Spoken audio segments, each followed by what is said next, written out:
Γεια σας, λέγομαι Ρεγκούκος Παναγιώτης και θα παρακολουθήσετε το σεμινάριο «Πώς να εξαφανίσετε το άγχος των εξετάσεων». Είναι ένα πρωτοποριακό σεμινάριο που απευθύνεται σε όλους τους μαθητές, αλλά και στους καθηγητές που θέλουν να εκπαιδεύσουν τους μαθητές, να μην αγχώνονται και έτσι να μην έχουν κανένα εμπόδιο στις εξετάσεις και να μην χάνουν τους βαθμούς που άδικα τους χάνουν επειδή ακριβώς αγχώνονται. Για να δούμε όμως τι είναι το άγχος.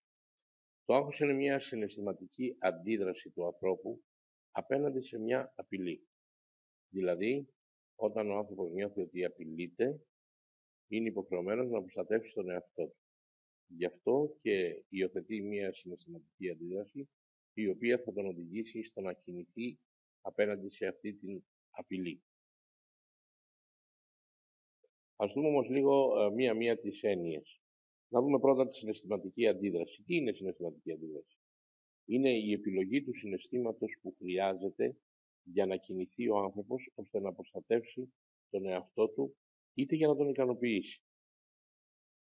Απέναντι σε μια απειλή, τι σημαίνει απέναντι?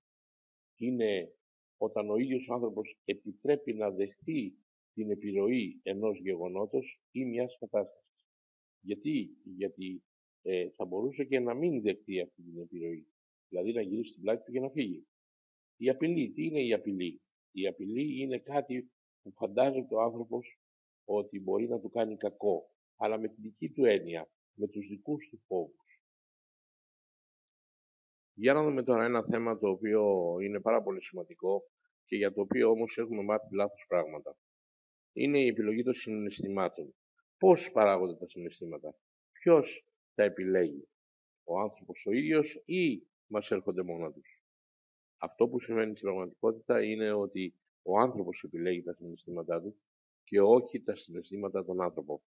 Που σημαίνει ότι εγώ αποφασίζω και επιλέγω να αισθανθώ κάπως και δεν μου έρχονται τα συναισθήματα όπως πολύ συχνά λέμε στην καθημερινότητά μας.